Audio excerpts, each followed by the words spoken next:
សួស្តីអ្នកនរគ្នាខ្ញុំសូមបង្ហាញនៅវីដេអូពីការរបៀបតបជាប់ប្រភេទទូរស័ព្ទ Android ចូលទៅក្នុងទូរទស្សន៍អាចហៅបានថា share screen ចាជាដំបូងយើងត្រូវទី1យើងត្រូវឧទាហរណ៍បើយើងក្នុងទូរស័ព្ទ Android របស់យើងអត់មានកម្មវិធីបែបនេះបងនេះជាកម្មវិធីរបស់វាណាចា ScreenMira នេះខ្ញុំបាន download ហើយយើងចុចចូលបានចាបន្ទាប់មកចុចពាក្យ connect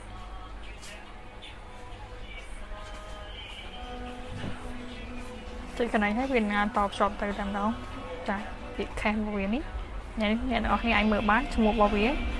Mira Screen BS 92902E ចាតាក់ទងជាមួយនេះដូចគ្នាណាអ្នកនរគ្នាអាចមើលបានតោះមកយើងវាយ password របស់វាចូលទៅយើង connect វាមក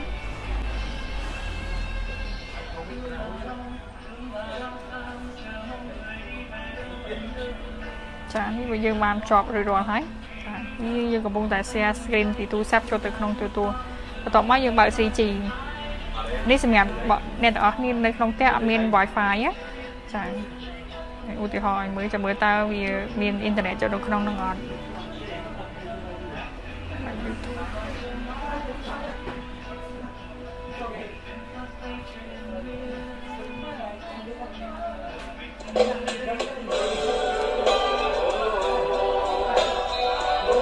ចានេះយើងរៀបរាប់រួចរាល់ហើយអញ្ចឹងវីដេអូមានតែប៉ុណ្្នឹងជួបគ្នានៅវីដេអូក្រោយទៀតអរគុណច្រើន